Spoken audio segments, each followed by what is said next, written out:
Cristo Jesús. Conocerlo, amarlo, seguirlo. Juan Manuel García de Alba S.J. Capítulo 5. El mensaje de Jesús. Persona y mensaje. Jesús vino a decir algo al mundo, trajo un mensaje que comunicar a los hombres. Fue un mensaje que Jesús iba formulando ante las circunstancias concretas, una respuesta a las preguntas que le hacían, tanto las personas como las situaciones de su época. El mensaje de Jesús no era un contenido previamente recibido o elaborado, sino un mensaje revelado en la experiencia de la vida que iba viviendo. Y el mensaje se encarnaba en la forma en que Jesús lo comunicaba. Esta forma obedeció a su vez a las ocasiones y circunstancias. Como en todo diálogo, el mensaje de Jesús dependió de las preguntas de los que hablaron con él, fue su respuesta. El mensaje de Jesús no fue un discurso elaborado previamente, anterior a su persona. Solo como una forma de expresión que alude a la trascendencia de su mensaje, podemos decir que Jesús vino a pronunciar al mundo lo que había oído de su Padre.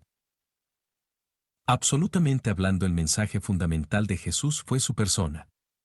Jesús transmitió su forma de ver y valorar al mundo, su forma de creer y de esperar, a través de sus palabras. El mensaje de Jesús fue el mensaje de una persona inmersa entre la gente y las circunstancias. Si se separa a Jesús de su mensaje, se mutila a uno y otro. El mensaje separado de Jesús no tiene mucha importancia.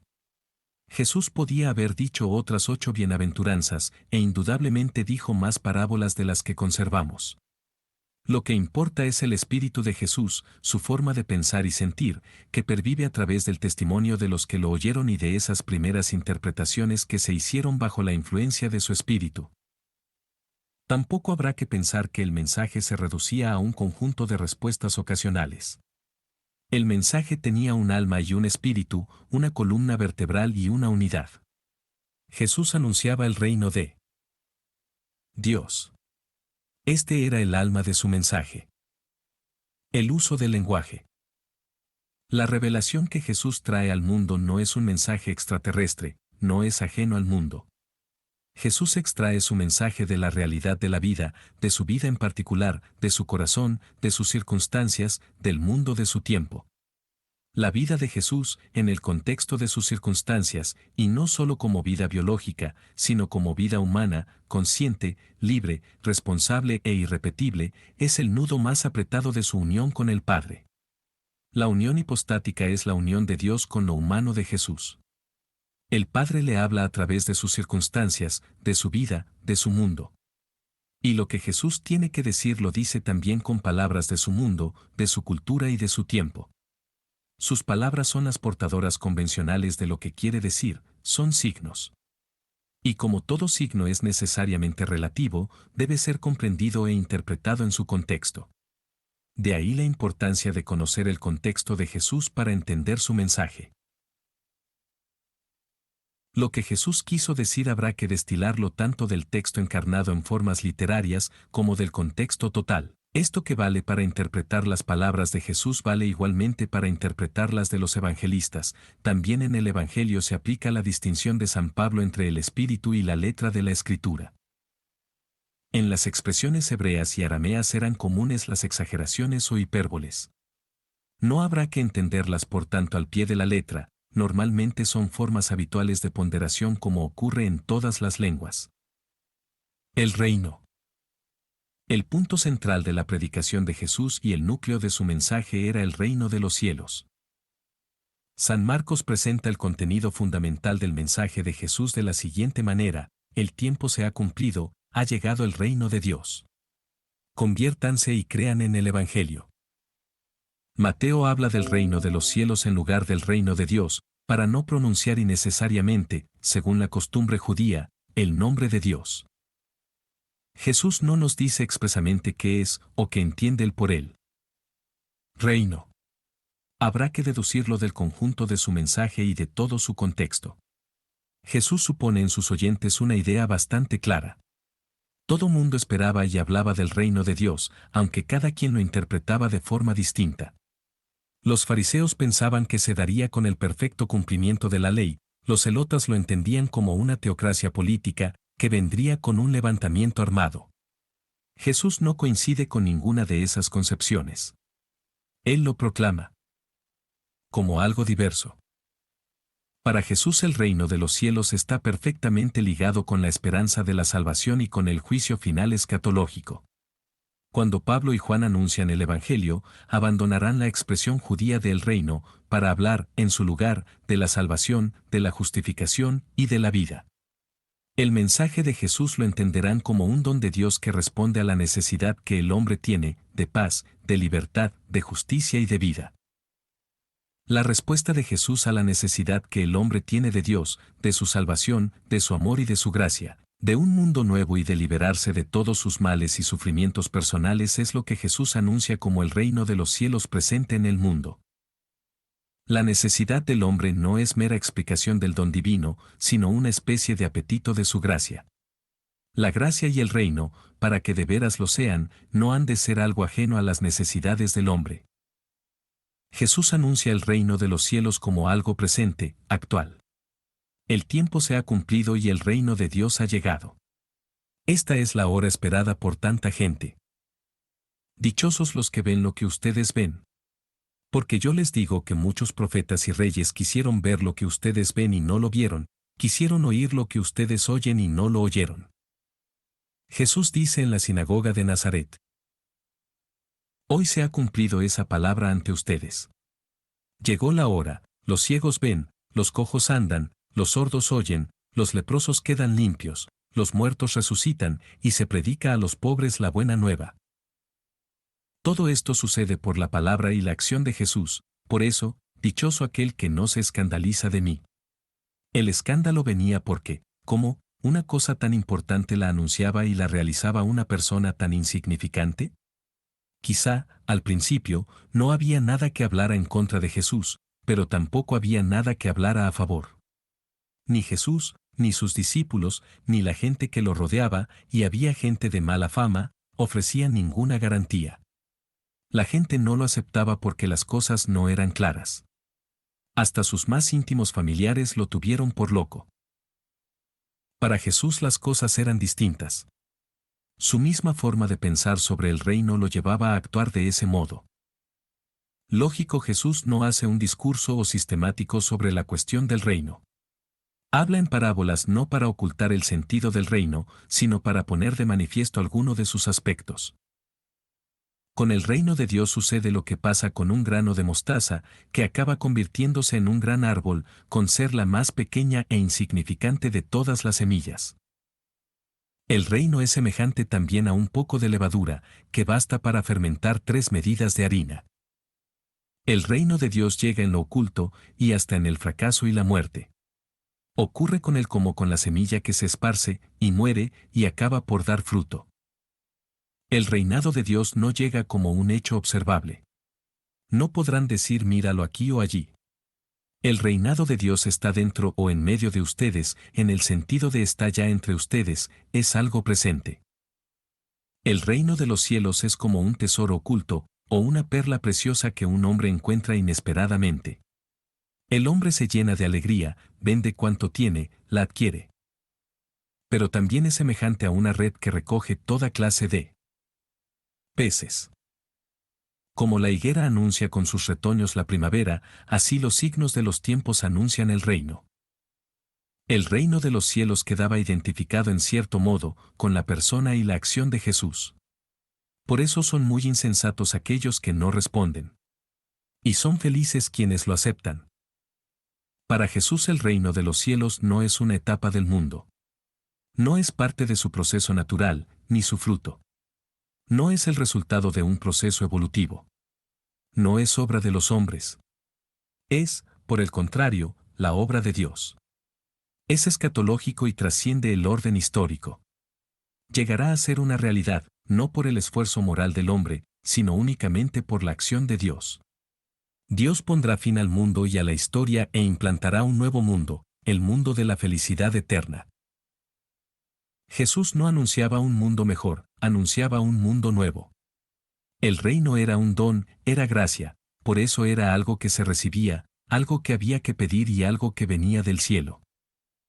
Para Jesús, el reino de los cielos no era en primer lugar juicio, sino gracia para todos. Amor de Dios para todos. Dios pondrá fin a la enfermedad, al dolor y a la muerte, acabará con la pobreza y la opresión. Un mundo nuevo, una liberación para los pobres, los atribulados, los afligidos por la culpa, un mensaje de perdón, de justicia, de libertad, de fraternidad y amor.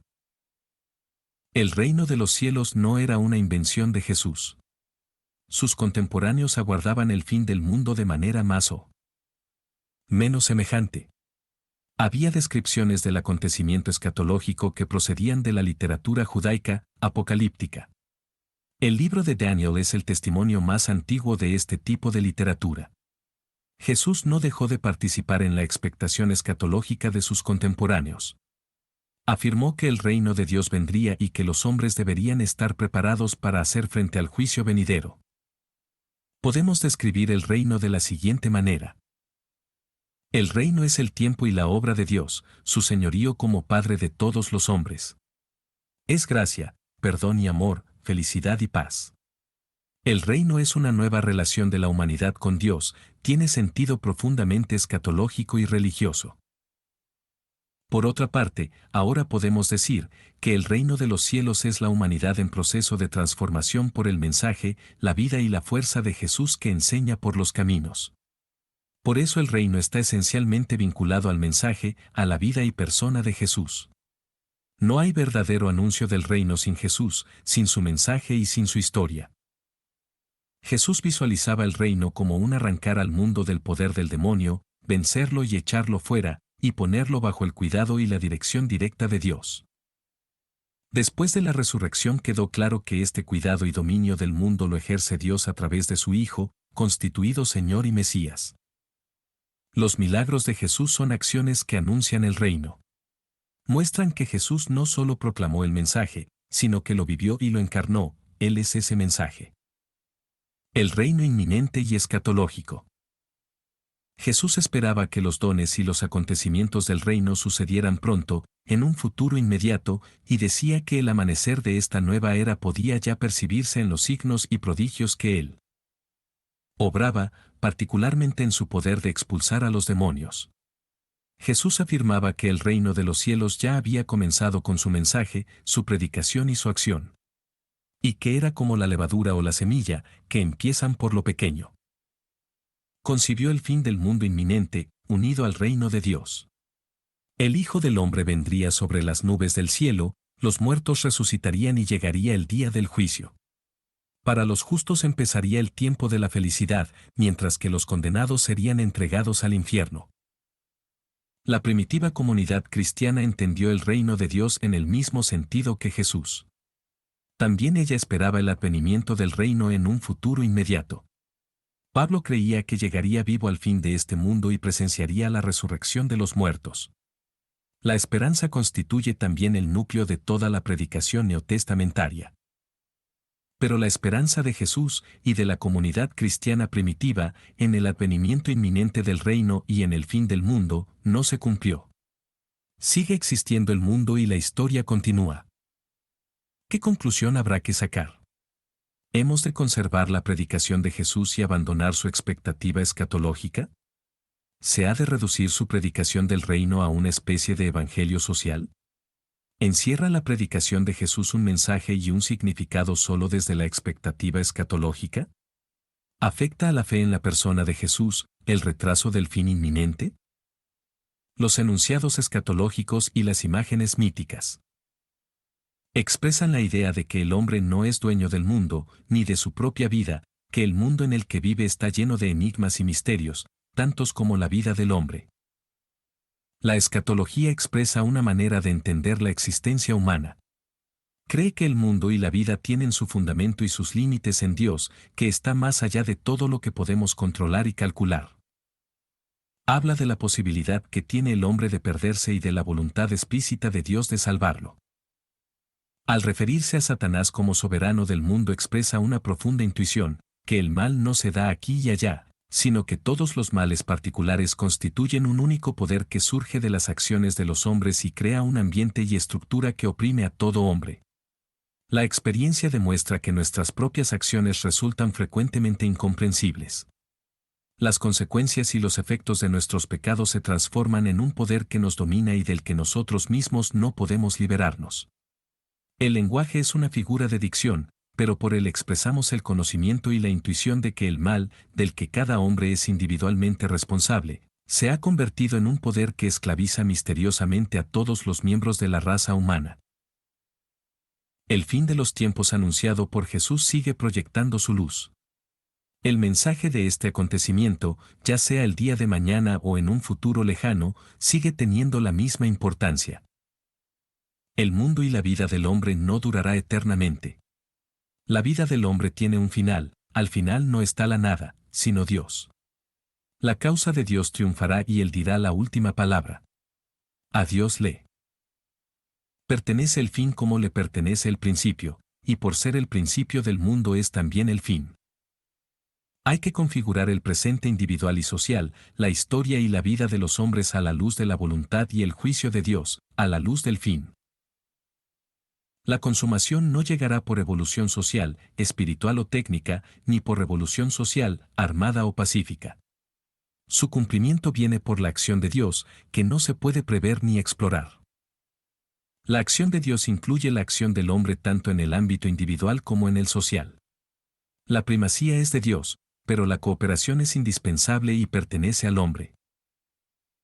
El reino de Dios no hay que mundanizarlo exclusivamente, pero tampoco espiritualizarlo, no es ni solamente temporal, ni solamente eterno. El hombre no ha de tomar como definitivas las imágenes concretas del mundo y de la sociedad en que vive. Ni el mundo, ni el propio yo, han de ser para el hombre lo primero y lo último. El tema del reino es lo definitivo, como exigencia de una reinterpretación de la vida y de una nueva actitud vital. La conversión sigue siendo urgente, aunque el fin no sea inminente. Quien pregunta de cuánto tiempo dispone para vivir sin Dios, pierde el presente y el futuro, pierde a Dios, y perdiendo a Dios se pierde a sí mismo. El hombre no debe contentarse con un comportamiento sin implicaciones morales, es decir, viviendo como inconsciente e irresponsable. No puede abdicar en la sociedad, en las estructuras y en las instituciones, su decisión y su responsabilidad personal. Está llamado a intervenir. Debe intervenir porque está todo en juego, la vida y la muerte, el presente y el futuro. La iglesia primitiva fue constatando poco a poco que la predicación de Jesús sobre el fin inminente no se cumplía, pero también fue constatando la verdad y la importancia de las consecuencias y conclusiones que Jesús vivió y enseñó. El mensaje se fue revelando más verdad que el acontecimiento que le sirvió de ocasión y premisa. La verdad fluía de Jesús, y de la vida, y de Dios, y no del acontecimiento esperado. Ideas fundamentales del mensaje de Jesucristo. Se pueden señalar algunas ideas fundamentales en el mensaje de Jesús. Dios no solamente es creador y la relación del hombre con Dios no es solamente la de criatura con su creador, sino que Dios es Padre amoroso de todos los hombres. Dado que Dios es Padre, todos los hombres son hermanos. La fraternidad de los hombres tiene como fundamento la paternidad de Dios. La relación del hombre con Dios y las actitudes en su vida deben ser de confianza, amor y seguridad. Las actitudes de los hombres entre sí deben ser de respeto mutuo y de amor, incluso a los enemigos. El amor es el punto central de la enseñanza y de la práctica de Cristo. Debe dar sentido a todas las demás virtudes humanas, principalmente a la justicia. Todas se desprenden o se reducen al criterio último del amor. La conversión consistía en aceptar el amor de Dios como gracia que venía con el reino, en aceptar al Dios que anunciaba Jesús y aceptar a Jesús como expresión de Dios, en aceptarse uno a sí mismo y reconocer la propia indigencia, en una palabra, aceptar el mensaje en su totalidad. La conversión no era un requisito previo. Era algo que se iba dando poco a poco a medida que se iba escuchando la palabra de Jesús, participando en su misión, contemplando su forma de proceder. Por eso la conversión no era un acto único, sino algo ligado al seguimiento. Toda la doctrina y el mensaje de Jesús se pueden entender y vivir como un llamamiento a la conversión. Así lo presenta San Marcos al principio de su Evangelio: se ha cumplido el tiempo y está cerca el reino de Dios, conviértanse y crean en el Evangelio. En Jesús no se da un proceso deductivo, académico, sino más bien un proceso vital, donde las verdades que se intuyen de forma existencial fluyen de la vida naturalmente. Su corazón y su vida son el lugar y el momento de la revelación. N.B. El hombre en el mensaje de Jesús. Podemos señalar una antropología fundamental de Jesucristo, no porque Él la haya anunciado, sino porque subyace al mensaje central. El hombre es el valor más grande del mundo. Vale porque Dios lo ama. El interés de Dios está en el hombre. A. Porque es hijo de Dios. B. Dios está cerca del hombre y siempre a favor de él. No vale por lo que hace o produce, sino por sus intenciones, su corazón, su conducta. Lo definitivo no son las acciones, ni positivas ni negativas, lo definitivo es la gracia de Dios dada en el momento presente y último. Jesús trata de cambiar no solamente la forma de proceder del hombre sino su corazón, que es la fuente de las decisiones. 2. El hombre no es solamente histórico o temporal intraterreno, es trascendente, es decir, está referido a la vida eterna. 3. En su realización eterna son decisivas sus relaciones con los demás. El hombre no se salva solo. Sus relaciones han de ser en la verdad. 4. Vale más la vida eterna que la vida temporal. La vida eterna viene a ser una especie de tierra prometida. ¿De qué le sirve al hombre ganar todo el mundo si a sí mismo se pierde? 5. El mundo, la historia y las circunstancias dependen de Dios y no solamente del hombre. 6. El mundo es el lugar en que Dios puede hacerse presente para el hombre. 7. El mundo material es signo del amor de Dios y de Dios mismo. Por eso a Dios se le puede descubrir en la naturaleza, y todo habla de Dios. 8. El mundo no es enemigo del hombre, aunque en ocasiones pueda ser un peligro para su salvación. 9. El mundo presente ya no está dominado por las fuerzas del demonio. El reino de los cielos arrebata al mundo y al hombre de manos del enemigo, para quedar bajo el dominio y el cuidado de Dios. 10. El fin del mundo es un acontecimiento inminente. 11. Dios ofrece su gracia salvífica a todos. 12. No hace distinción de personas, es Dios para todos, aunque favorece al que está en desventaja. 13. La ley de la vida no es la muerte, sino la entrega de sí mismo. El hombre es más el mismo cuando se da, se realiza en la entrega. 14. El que pierde su vida, la encontrará, la salvará. La muerte es el paso a una vida distinta, al lado de Dios. Para el que se pierde, sin Dios. El Dios de Jesús. Jesús no se refiere a un nuevo Dios, sino al Dios de Israel, al Dios de Abraham, de Isaac y de Jacob, pero entendido de forma distinta, es decir, como Padre de todos los hombres. Particularmente interesado en salvar a los pecadores y a los necesitados. En todo lo que Jesús dice y hace se refiere al Dios de Israel. A fin de cuentas su predicación y actuación plantea un problema radical: ¿cómo es y cómo no es, qué hace y qué deja de hacer Dios en favor de los hombres? En el fondo, el asunto fundamental se refiere a Dios. El Dios que predica Jesucristo es Padre de todos los hombres. Es el Dios que hace salir el sol sobre buenos y malos. Es el Padre que siente una especial atención por el hijo más necesitado, aunque sea el más malo. Es Dios comprendido de otra manera, que suprime toda diferencia entre los hombres mediante el amor, el servicio y el perdón. No atiende a las fronteras naturales entre compañeros y no compañeros, lejanos y próximos, amigos y enemigos, buenos y malos, y se pone de parte de los débiles para fortalecerlos, de los enfermos para sanarlos, de los pobres para sacarlos de su pobreza, de los oprimidos para liberarlos, de los impíos para atraerlos, de los inmorales para transformarlos. El mensaje entero de Jesús sobre el reinado y la voluntad de Dios está orientado a Dios como Padre. Y a este Padre le llama Jesús su Padre con gran naturalidad y con escandalosa familiaridad. Como al principio no se podía hablar de Jesús sin hablar de este Dios y Padre, así también después es imposible hablar de Dios Padre sin hablar de Jesús. La decisión de creer en el único y verdadero Dios dependía no de determinados nombres y títulos, sino de la fe en la persona de Jesús. La relación personal con Jesús determinaba cómo se comportaba uno ante Dios, qué idea tenía de Él, cuál era, en una palabra, su Dios.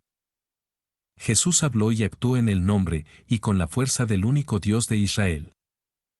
La voluntad de Dios. Según el pensamiento judío y la conciencia del hombre religioso de tiempos de Jesús, lo que Dios esperaba se orientaba a la guarda de los mandamientos de la alianza, a las disposiciones rituales, al mandamiento del sábado, a los preceptos de la purificación, la comida, el culto y los sacrificios. Jesús no rechaza esta forma de entender la voluntad de Dios, pero tampoco se siente identificado con ella ni la considera fundamental. Aunque el cumplimiento de la voluntad de Dios fue el tema central en la predicación de Jesús, Jesús no se ocupó en describirla o definirla.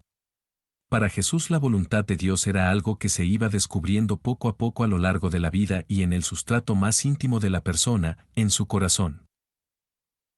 Para Jesús la voluntad de Dios se identifica con la pregunta ¿qué espera Dios de mí, ahora?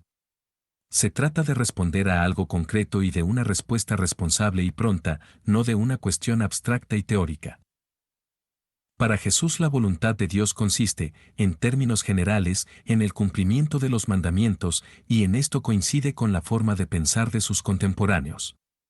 Pero tiene una forma particular de entenderla, ante la cual, la observancia de los mandamientos es solamente un primer paso. Para Jesús consiste en la venida del reino y en su aceptación por parte de los hombres, lo que implica necesariamente la aceptación y la fe en Él y en su mensaje. En último término, la voluntad de Dios, para Jesús, es el bien total del hombre y de todos los hombres.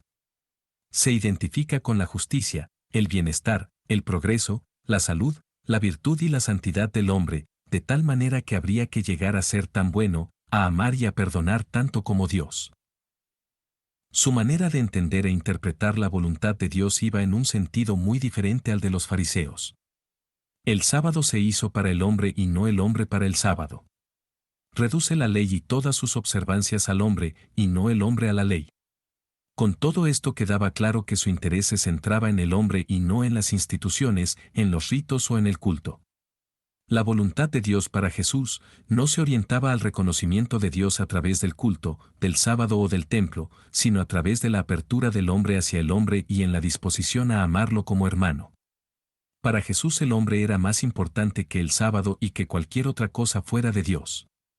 La voluntad de Dios consistiría, como dirá después Ireneo, en el progreso integral del hombre viviente, y la obra específicamente divina consistiría en la configuración del hombre. En la mente de Jesús, para el Padre, lo más importante es el hombre. Ante Él, todas las cosas deben subordinarse. Jesús pone junto al amor a Dios, el amor al prójimo. Un amor libre para crear, para discurrir, para decidir y transformar. Para Jesús lo que Dios quiere es que el hombre trate a los demás como Dios lo trata a él. Por amor a los demás hombres puede y debe, si es necesario, renunciar a sus derechos y privilegios. Por eso, la justicia de los fariseos y doctores de la ley no era suficiente para tener acceso al reino anunciado por Jesús. La voluntad de Dios no se identifica con una determinada ley, con un dogma o una regla. De todo lo que Jesús hace y dice, resulta claro que la voluntad de Dios es el bien total del hombre y de todos los hombres. No solo las bienaventuranzas, también los relatos de curaciones ponen de manifiesto que no se trata únicamente de la salvación del alma, sino de la salvación del hombre entero, en el presente y en el futuro. El bien que hay que hacer, y la persona a la que hay que hacerlo, no se puede determinar con principios y leyes, en cada situación habrá que buscar el bien particular de quien me necesite, de mi prójimo. Esto significa estar siempre a favor del hombre y dispuesto a ayudar al que está en desventaja, proceder del modo más humano y favorecer lo que haga más humano al hombre. La causa de Jesús. Jesús no predicó una teoría teológica, ni una nueva ley, tampoco se anunció directamente a sí mismo, ni trató de crear una sociedad y un mundo distinto. Jesús anunció el reino de Dios, es decir, la causa de Dios que se identifica con la causa del hombre. Lo importante para Jesús no era su persona sino su causa. Y la causa de Jesús era la causa de Dios en el mundo, el hombre. El mensaje de Jesús fue fácil y sencillo. Él anunció simplemente la llegada del reino de Dios a través de parábolas e imágenes, y que era un acontecimiento inminente. Anunció que la causa de Dios se impondrá y que el futuro le pertenece solo a Él. No solo el reinado permanente de Dios, instaurado desde el principio de la creación, como lo entendían los jerarcas de Jerusalén, sino el reinado de Dios del tiempo final, ya inminente. No un juicio de venganza, favorable a un grupo de perfectos, en el sentido de los esenios y los monjes de Qumrán, sino la noticia de la infinita bondad y la incondicionada gracia de Dios en favor, ante todo, de los pecadores y miserables. No un reinado de Dios según el espíritu de los fariseos, conseguido a través de una estricta observancia de la ley y una moral mejor, sino un reinado de la plenitud del amor y de la gracia establecido por la libre acción de Dios. No un mundo con nuevas estructuras económicas, sociales o políticas, como hubiera querido el hombre moderno, sino el reino de Dios del tiempo final, ya iniciado, donde el hombre por más pecador o publicano que sea, solo tiene que aceptar la gracia de Dios. El reino de los cielos o el reinado de Dios no es ninguna realidad social. Aunque empieza y llega a la situación social concreta, no se identifica con ningún estado social del mundo. Se identifica más con la acción del hombre y de Dios por mejorar el mundo presente que con el estado real, presente o futuro. Sin embargo, el reinado de Dios es algo que se refiere en primer lugar y totalmente a este mundo, al lugar y la acción de Dios en este mundo, en cada situación concreta, en cada aquí y ahora. El calificativo de los cielos no es para referirnos a algo que no sea de aquí, que no nos pertenezca, es para señalar lo divino del reino, la parte que tiene Dios en él. Interpreta mal el reino de los cielos quien cree que se refiere a una realidad más allá del mundo, pero también quien cree que es un estado del mundo determinado y concreto. Por eso no es tampoco ningún tipo de teocracia.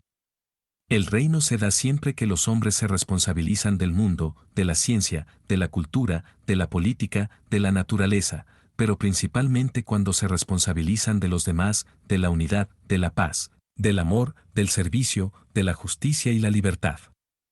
El reinado de Dios no es para desplazar al hombre, sino al contrario, para hacer que el hombre ocupe su sitio. El reino de los cielos tampoco es para devaluar el mundo, sino para valorarlo y para descubrir en él su carácter trascendente y la acción continua de Dios. El presente no es el valor supremo, remite al hombre al futuro absoluto de Dios. El futuro del reino no debe diluirse en el presente. El reinado de Dios no se queda en el bosquejo inicial de la creación, sino que debe llegar a su implantación definitiva. Lo que comenzó con Jesús y por Jesús, tiene que ser consumado con Él y por Él. El futuro remite al hombre al presente. El reinado de Dios no puede ser promesa de tiempos mejores, satisfacción de la curiosidad sobre el porvenir, proyección de deseos y angustias. Considerando el futuro, el hombre debe ubicarse en el presente. A partir de la esperanza, el mundo y la sociedad deben ser no solo interpretados, sino cambiados. Jesús no quiso impartir una enseñanza sobre el fin, sino hacer una llamada para el presente, a la luz del fin. El bien del hombre. Por el bien del hombre Jesús relativizó las instituciones y las tradiciones, la ley y el culto. Dios quiere el bien del hombre. Por eso Jesús no vacila en actuar ilegalmente, aunque de ordinario es observante de la ley. No se cuida de las prescripciones rituales, la pureza ante Dios se da en la pureza de corazón. No practica el ascetismo del ayuno, se deja tachar de glotón y bebedor. No tiene ningún escrúpulo ante el sábado, el hombre es la medida del sábado y de la ley. Por eso relativiza en la práctica y con escándalo las tradiciones e instituciones. Relativiza la ley y todo el sistema religioso social. No es que la ley sea revocada o eliminada, sino que el hombre pasa a ocupar el primer puesto. Amor en lugar de legalismo dogmático. Todas las normas e instituciones, artículos y dogmas quedan sometidos a este único criterio, están hechas para el hombre. Relativiza el templo y el culto, pues la reconciliación y el servicio a los demás tienen prioridad sobre la liturgia. No que la liturgia sea eliminada, sino que el hombre ocupa el primer lugar, amor en lugar de formalismo y ritualismo. Todos los ritos y costumbres, prácticas y ceremonias quedan sometidos a este único criterio, si están o no, hechos para el hombre. Cuando el bien de la persona no es lo más importante, entonces tampoco lo es Dios, de la misma manera que cuando no se ama al otro tampoco se ama a Dios. Por todo esto, en el Evangelio, el cambio de la sociedad no es un objetivo directamente buscado, es un fruto. Jesús despierta el amor, que permite ser al mismo tiempo piadoso y razonable, y que se prueba en que a nadie excluye, ni aun al enemigo, sino que está dispuesto a llegar hasta. O el servicio sin jerarquizaciones. O la renuncia sin contrapartida. O el perdón sin límites. Un efecto importante del cambio de actitud en cada persona es indudablemente el cambio de la sociedad. Sin el cambio del individuo es ilusorio el cambio de sus estructuras sociales, económicas y políticas. Pero también es ilusorio el cambio de los individuos sin el cambio de estructuras. Jesús se solidariza con todos, porque Dios quiere el bien de todos, aunque se escandalicen los hombres que se tienen por piadosos, con los pobres, los infelices, los desahuciados, los herejes y los cismáticos, samaritanos, los inmorales, prostitutas y adúlteras, los colaboracionistas políticos, publicanos y colaboradores, los socialmente marginados y desfavorecidos, leprosos, enfermos, menesterosos, los más débiles, mujeres y niños, y en general, con el pueblo sencillo. Así como Jesús es la imagen visible de Dios invisible, el hombre necesitado es el sacramento o signo por el que Jesús se hace presente. Porque Dios quiere el bien de todos, Jesús se atreve a anunciar el perdón de Dios, en lugar del castigo legal, Él ofrece personalmente el perdón de Dios y así hace posible y exige el perdón entre los hombres. La autoridad de Jesús. Para Mateo la enseñanza de Jesús plantea una cuestión sumamente importante: ¿puede percibirse la autoridad de Dios en la autoridad de Jesús? La autoridad de Jesús, y su misión de enseñar, se corresponden mutuamente. Porque tiene una autoridad tan grande, tiene también la misión de enseñar a todas las gentes. El reino anunciado por Jesús no es exclusivamente un acontecimiento, es también una enseñanza, es decir, una forma de ver el mundo y toda la realidad, una manera de pensar, de ser, de actuar. Es interesante advertir que, en la base de toda acción diferente, renovada, hay una información distinta, por eso toda revolución práctica supone también una revolución de los modos de entender y valorar, una revolución teórica. Llama la atención no tanto la sabiduría del maestro o la extensión de sus conocimientos, sino la originalidad de su interpretación. Jesús no hablaba como los escribas y fariseos, sino con la autoridad de Dios. La comparación con los escribas y fariseos sirve a San Mateo para dar a entender la índole de la persona de Jesús. Por la enseñanza de Jesús se puede llegar a entender quién es Jesús para los hombres. La autoridad de Jesús para modificar la doctrina del Antiguo Testamento o para enseñar algo nuevo, traía consigo, y planteaba necesariamente, una interrogación sobre su persona. ¿De quién ha recibido tal autoridad? ¿Está fundamentalmente vinculado a Dios o al demonio? ¿No es el hijo del carpintero? ¿No se llama su madre María, y no son sus hermanos Santiago, José, Simón y Judas? ¿No viven todos sus hermanos entre nosotros? ¿De dónde saca entonces todos esos poderes? Y se escandalizaban de Jesús con respecto a su persona. Jesús les dijo: solo en su patria y en su casa desprecian a un profeta. Para San Mateo, la doctrina de Jesús no solo plantea la cuestión del origen y autoridad del Maestro, sino que revela su condición divina. En la iglesia primitiva fue sumamente importante la misión de Jesús como revelador de Dios. Juan lo llama Verbo de Dios. La palabra de Dios, para Juan, es Jesús de Nazaret.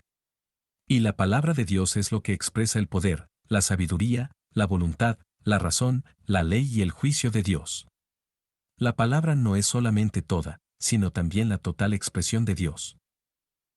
El cristianismo no es una gnosis de misterios ocultos, pero indudablemente los primeros cristianos estaban seguros de saber, en Jesús, todo lo que era necesario saber de Dios.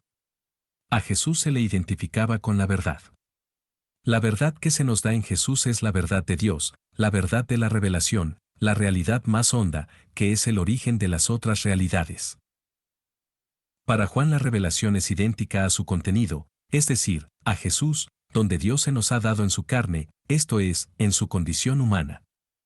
En su palabra Dios mismo se pronuncia, y así podemos comprender, seguir y anunciar por medio de conceptos humanos la manifestación de Dios en el hombre Jesús, para que no pensemos a Dios sin carne, que decía San Ireneo.